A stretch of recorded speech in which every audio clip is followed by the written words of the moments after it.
Our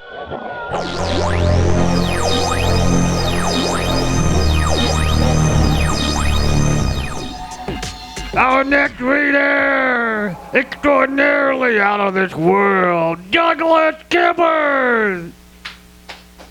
Oh, wow. Come on, Douglas.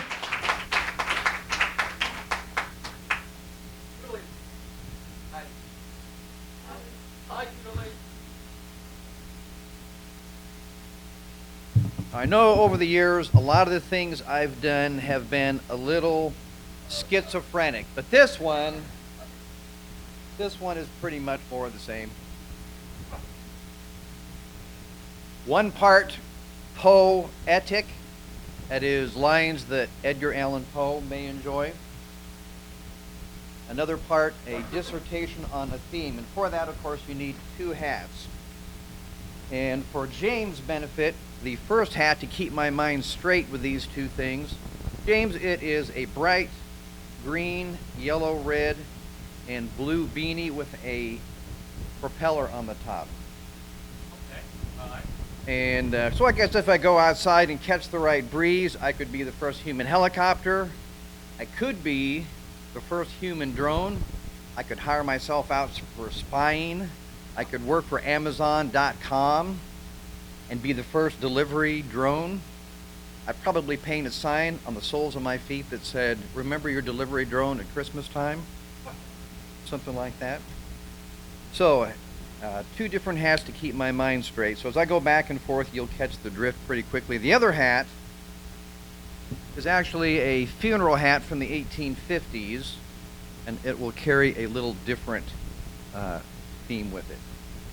So, let's see what happens. Halloween, James' favorite holiday, is synonymous with fear, apprehension, anticipation of the worst possible variety. Something unseen, universally, that scares the pants and socks off of you.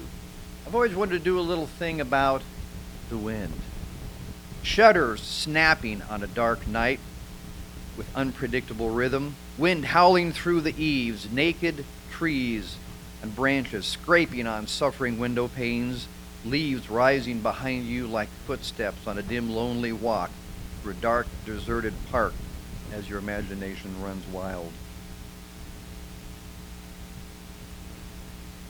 Once upon a fortnight, clearly, a force descended and so nearly rocked my being so securely my world would never be the same. A beast absolute intended to strike a blow not to be mended, then with the night it had blended the course to drive one most insane.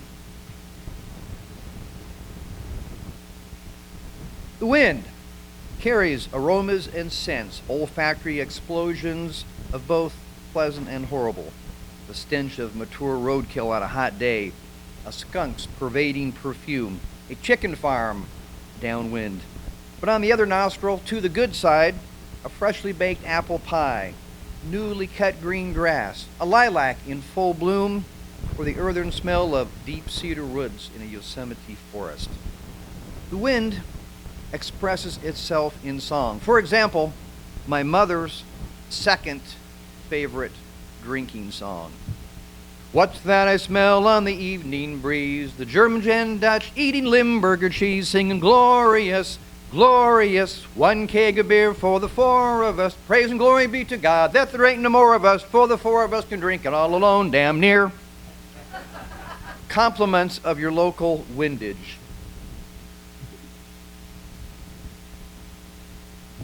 Then somehow the wind grows stronger. Who can stand it any longer? Terror in my mind is rising to a height not seen before. There is blackness that is jeering into my window. It is peering. I tell myself the wind and nothing more.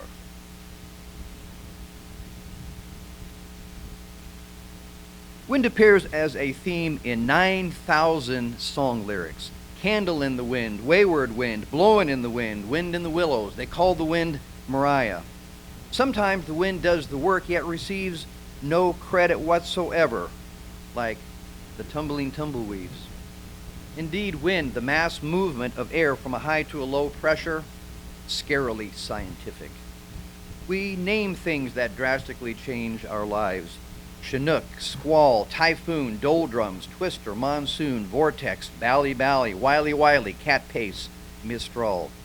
Yes, a constant force to be reckoned with, especially in parts and portions of the Midwest where the day and night the wind comes whipping down the plains. One day in such a place, the wind stopped blowing and everyone fell flat on their face. The wind knocked out of most, if not all of them. My mind bereft with ghostly clutter, my fears so raised with the flap of a shutter, I swear I heard the voices mutter, it's time to wake the dead again. I'm taken back to ancient lore, my home a fortress, no more. I prayed for courage to implore my strength, but found it all in vain. Lightning struck, darkness surrounded, the Baskervilles were sorely hounded. Yes, all my nightmares were so founded, with every noise so amplified. Where's my candle or my torch? I dare not venture to the porch, where evil there my bones will scorch, and surely I'll be crucified. An invisible carrier, a transparent hand. Oh, the things that will be carried and curried on the wind. Smoke, leaves, flying nuns, hats, birds, balloons, bubbles, frisbees, tiny helicopter-like winged seeds of the milkweed. Scents, as noted in page 1. Music, noise, baseballs, badmintons, and echoes. Echoes. Of course, flatulence, accidental and directional, bringing to mind that centuries-old taunt at the oasis watering hole, may 1,000 camels fart in your general direction. Wind is strategic. When Grandma farted, we always scolded the dog. Now, you may think you can break wind, but indeed the wind will break you. When it's 5 below zero, the wind is out of the north and hitting your face at 30 miles an hour, advantage to the wind. As if your face will freeze solid, crack and fall to pieces like Humpty Dumpty into a paper-thin ice, topping the puddle you have been breaking with your boot, cracking with a shatter. Shh. Just when we think we have her controlled, windmills, sails, airport stocks, wind farms, pinafores, kites, wind chimes, weather forecast, she laughs and sends out her flying monkeys. Hurricanes, tornadoes, forest fires, dust bowls, leaves no one untouched or unscathed. Then the fear onward pounding, like my heart so seemed expounding into the depths, my spirit sounding out the prayer of my salvation. Came the litany yet unspoken, with my moxie beat and broken, I was but a mortal token for eventual damnation. Wind comes to us from well-wishers. May the road rise to meet you. May the wind always be at your back. May the sun shine warm upon your face, the rains fall soft upon your fields. And until we meet again, may God hold you in the palm of his hands. And for those who don't love you, may God turn their hearts. And if he can't turn their hearts, may he turn their ankles so you can recognize them by their limping. Just an Irish orthopedic toss-in. The breath of nature. So here was I, so all alone, the night as dark and cold as stone. The wind did howl and it did moan, persuading me to sell my soul. Blackness slowly closing in, I cried for help from mighty Quinn, recounting all my life of sin, and evil took its nightly toll. Madam Nature uses wind as one of its greatest artistic talents, seen on this great spinning orb that we call home. From the patterns, swirls, lines, and canyons and shadows of sand on a wind-swept desert to the glistening, undulating drifts of new-fallen snow.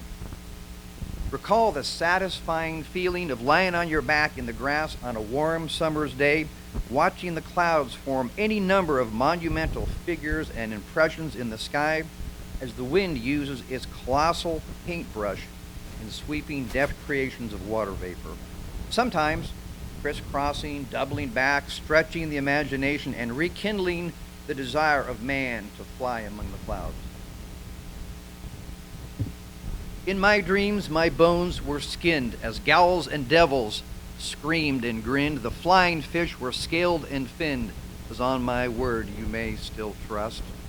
Yet there have been horrors over time, well before this feat did rhyme. There is no tale that's so sublime. Into the wind we'll fly as dust.